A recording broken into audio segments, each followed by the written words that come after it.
जय श्रीराम। जय श्रीराम। भल प्रश्न तुम जे राम ठाकुर जो सीता माँ चोरी हो गले से माकड़ भालू को कहीं नेले हेले कि ये कथा कहवा कौच जे माकड़ भालू न नहीं तो मनीष मान भी साहय मागी था आम भी प्रवचन लोक कहती ठाकुर कहार साहय मागिले ना ये भी माकड़ भालू साहय कौन से मागी जे आस मत साहय कर एमती किसी ना एथर तुम उत्तर को जाऊँगी अधिका समय नौनी जे आम जो ठाकुर धरुना से कहानी उपर चलतु जो सेमती सीता चोरी गले आखरे नथिले तेणु ठाकुर तो सतगुणी थिले देवता बा ठाकुर तेणु पशु पक्षी साहाय्य करते आम भी आम चारिपटे पशु पक्षी साहाय्य करते है ये जमी कुकुरटे रखते से के आमको छुँच कि से छुआ भी आम कथा सहित रोचे सबू सबू जीवजंतु भी तुमको भल पाइबे तुम्हें कि डर काले मत से कामुड़ी पकड़ कि आम से कामुड़े ना कारण भी सब से अच्छी किसी विचार बुद्धि विचार तेणु से आसिक ठाकुर को साहय कर माकड़ भालू आ बण जो हनुमान जी कहते से आदिवासी थे से बहु बलवान थे से साहय करते से अर्थ चाओ आ द्वितीय अर्थ हूँ आम जेतोले आमे आमे प्रकृत में शांति था शांतिटा हूँ आम आत्मार लक्षण बा आमर शांत अवस्था हूँ आमर ओरिजिन बा जन्मटा आउ अशांत आकाशटा हूँ ओरिजिन नील कि घन बादलटा जो छाऊँ से अलग देखा ना से टाइप जे तुम तो शांत तुम्हें निजे आत्मा बा शांत कि सी निजे आत्मा है कि शांत है कि कह अशांत बा मुझे नरी अरे से नरी हो नरी आत्मा बा आत्मा लक्षण शांति आनंद तू कहीं हो ना ता आकाश कला मेघ घुटी बा कम कर जहाँ जहाँ कह जे कथा हूँ जो सी आम गोटे व्यक्ति हिसाब से तुम कथा मुझे कहूँ आम जो शांत अवस्था आम भितर गोटे माया सृष्टि है चिंतन धर मुझे जिनसा पाइबी सांसारिक जिनस धर ठाकुर से रकम चिंता कले सीता माँ कहले आम भीतर जो प्रकृतिटा कहला जे से सुना हरिण गण सुना हरिण माने कौन जहाँ अप्राप्य बा जहाँ कामना को कहुई कामना के पूरण हम ना अर्थात इच्छा पूरण हम ठाकुर मोर इच्छा अच्छी कि एमती आशा अच्छी ठाकुर भारी आशा हो या खाइबी से कहीपर मोर कामना अच्छी इंद्र हबी एमती कौन कौटी है कि ये जोटा अप्राप्य वस्तु ताकू कामना कहती से पाई हुए ना तेणु तुम्हें तो सुना हरिणी कहले मैंने गोटे अप्राप्त वस्तु को से पाइबा चाहिए कौन ठाकुर जाना आमको अभिनय मध्य देखा तापर कौन है ना आमर भीतर थिबा जो वास्तव सत्य ज्ञानटा से लुचिगला ये असत्य पचर धाईगला पर आम भितर देख जो वैराग्यपण थिला लक्षण कथा कहुची जो वैराग्य थिला ठाकुर पाइबार राग आ संसार प्रति विराग चल मुझे ध्यान करी ध्यान करी से जो वैराग्य भावटा कमिज वैराग्य कथा तो मानलेनी ना सीता माँ तापर सी नारी धर्म रु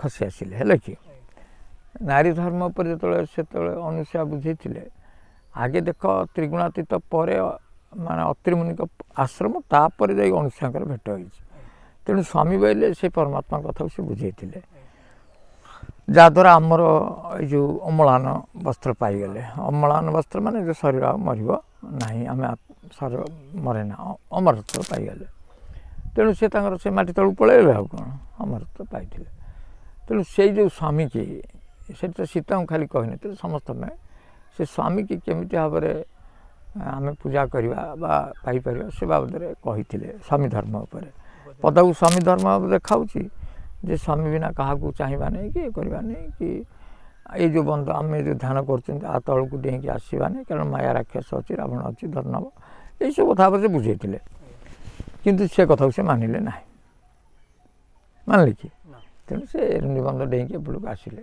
से जो एरुणी बंधरे चितल माछर कंटार हम एरुणी बंध ये कहुई जो आउ एरुणी बंध कहुई सीटा चितल कंटार चेतना द्वारा यहाँ धरा जाए এটা ତ ଚେତନା ନାହିଁ ନା, ତେଣୁ ଚେତନା ଧରା ଏଇଟା ଧରା ସେ ଚିତଳ ମାଛ ସେ କଥା ମାଳିକାରେ ଲେଖା ହେଇଛି।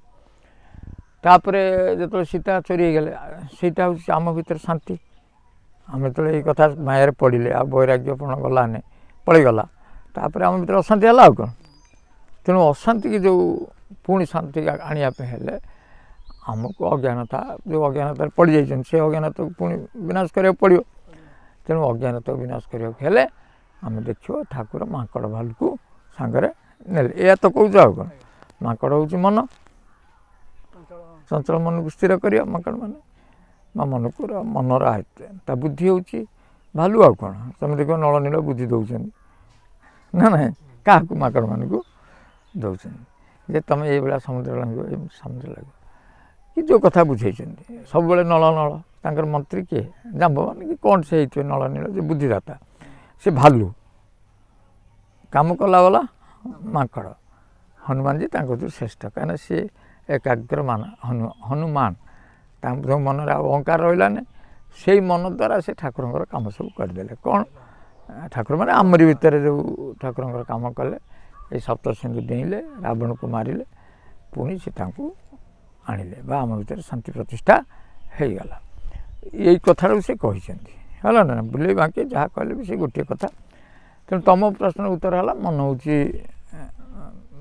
ବାନର, ମନକୁ କ'ଣ କ'ଣ ମନ କା ଅନ୍ଦର ବାନ୍ଦର ଆଉ ମନ ଯେତେବେଳେ ସ୍ଥିର ହେଇଗଲା ହନୁମାନ ଆଉ କ'ଣ। ଆମେ କହିବା ଯେ ହନୁମାନ ଖୋଜିବ ଯାଇକି କେଉଁଠି, ନାଇଁ ହନୁମାନ ଏଇଆ। ଯେତେବେଳେ ମନ ଏକ ହେଇଯିବ ଅହଙ୍କାର ପଳେଇବ ତମେ ହନୁମାନ, ନହେଲେ ସେଇ ମନ ଦୁଇ ଆଡ଼େ ସିଆଡ଼େ ରାମ୍ପିବ ଯାଇକି ଆକୁ ତାକୁ ସେଇ ବାନ୍ଦର ଆଉ କ'ଣ। ଏଇଟା ବୁଝିହେଲା ନା ନାଇଁ କଥାଟା କ୍ଲିଅର ଯେ ତମେ ଯେତେବେଳେ ଅଶାନ୍ତି ହେବ ମନକୁ ସ୍ଥିର କରିକି ବୁଦ୍ଧିର ବିଚାର ଦ୍ୱାରା ତମେ ସାତ ସମୁଦ୍ର ଲଙ୍ଘିବ, ତାପରେ ତମେ ଶାନ୍ତିକି ପାଇଯିବ ହେଲା।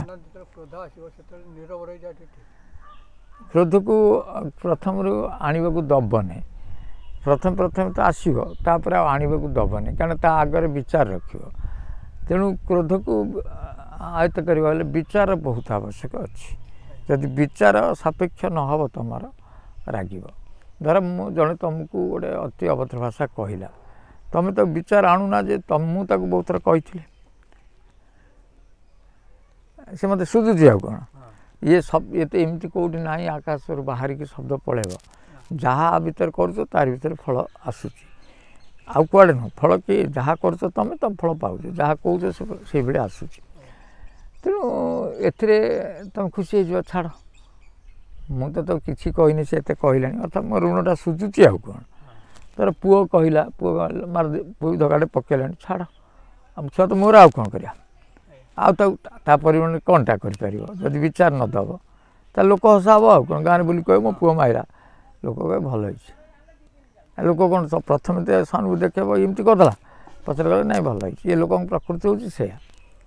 ତେଣୁ ଆମେ ଯେତେବେଳେ ପୁଅ ଜନ୍ମ କରୁଛନ୍ତି ତେଣୁ ଲୁଚେଇ କାନ୍ଦିବାକୁ ପଡ଼ିବ। ଯଦି ଦୁଃଖ ହେଉଥାଏ ତାକୁ ବିଚାର ଦ୍ୱାରା କରିବ। କ'ଣଟା ବି ସତକୁ ବି ମୁଁ ତ ସେମିତି କିଛି କରିନି। ଆଜି ବହୁତ ଲୋକ ଫୋନ୍ କରୁଛନ୍ତି, ଧର ତାଙ୍କ ଛୁଆ 30 ଲକ୍ଷ ପାଉଛନ୍ତି, ତଥାପି ବାପା ମା' ଚାହୁଁଛନ୍ତି ମୋ ପୁଅ ଆହୁରି ପାଇବା ଦରକାର, ଆଉ ଭଲ ଦରକାର। କାହିଁକି ଚାହୁଁଛନ୍ତି? ତୁମେ ତ ପୁଅକୁ 3000 ଦେଇପାରୁନ, ଯେଉଁ ଝଗଡ଼ା କରୁଛ ତୁମେ ପୁଅକୁ 3000 ଦେଇପାରୁଛ, ସେ ବି କହିବନି କି। ସଂସାରରେ ବାପପଣା ତ କମି ରହିବ, କିନ୍ତୁ ପୁଅ ସେଠି ତା'ର କର୍ତ୍ତବ୍ୟ ଅଲଗା, ବାପକୁ କେଉଁ ଅର୍ଥରେ ବୁଝିବ। ଆଜିକାଲି ଦେଖିବ ଶେଷ ଆଡ଼କୁ ଆହୁରି ଯେଉଁ ଶେଷ ଆଡ଼କୁ ଭଗବାନ ନେଉଛନ୍ତି, ବୁଝିବ ଯେ ଆଉ ମାନେ ମଣିଷ ଜନ୍ମ ପାଇବାକୁ ତୁମକୁ ଡର ମାଡ଼ିବ। ଏଭଳି ଗୋଟେ ସମୟ ଆସିବ। ଏବେ ତ ଲାଗିନି, ଥରେ ମଣିଷ ଜନ୍ମ ହେବା ପାଇଁ ଡରିବ, ବାପ ହେବା ପାଇଁ ବି ଡରିବ, ସ୍ତ୍ରୀ ଗ୍ରହଣ କରିବାକୁ ବି ଡରିବ। ସବୁ ହିଁ ତା'ର ବ୍ୟତିକ୍ରମ ଦେଖେଇବ। ମାନେ ଇଚ୍ଛା ହେବ ବାପ ନ ହେଇଥିଲେ ଭଲ ହେଇଥାନ୍ତା। ମାନେ କ'ଣଟା ଆଉ କରିପାରିବ, ସେଟା ସମୟ କରାଉଛି। ଆଉ ଆଗକୁ ସେ ବି ଆସିବ, ସେ ଭୟଙ୍କର ବାପ ମାଆଙ୍କୁ ମାନିବେନି, ଏମିତି ଘଟଣା ଘଟିବ। ଛାଡ଼, ଏବେ ଗୋଟେ ଭଲ କଥା ବୁଝଉଛି ଯେ ଜଣେ କିଏ ବୁଝେଇଥିଲେ ବୋଲି ମୁଁ ତାଙ୍କୁ ଘର ମାନଙ୍କରେ ମଡ଼ା ପୁରିଯିବ, ତୋଳି ନ ପାରିବେ କେହି, ଶ୍ୱାନ ଶୃଗାଳଙ୍କ ଦେବସଭା ହେବ ନୟନ ଦେଖିବୁ। ଶ୍ୱାନ ଶୃଗାଳ ଯେଉଁମାନଙ୍କର ଶ୍ୱାନ ପ୍ରକୃତି, ଶୃଗାଳ ପ୍ରକୃତି ହିସାବରେ କହୁଛି, ଏଇମାନେ ସବୁ ଦେବସଭା କରିବେ। ଏସବୁ ଦେବସଭା କରୁନାହାନ୍ତି, ଶ୍ୱାନ ମାନେ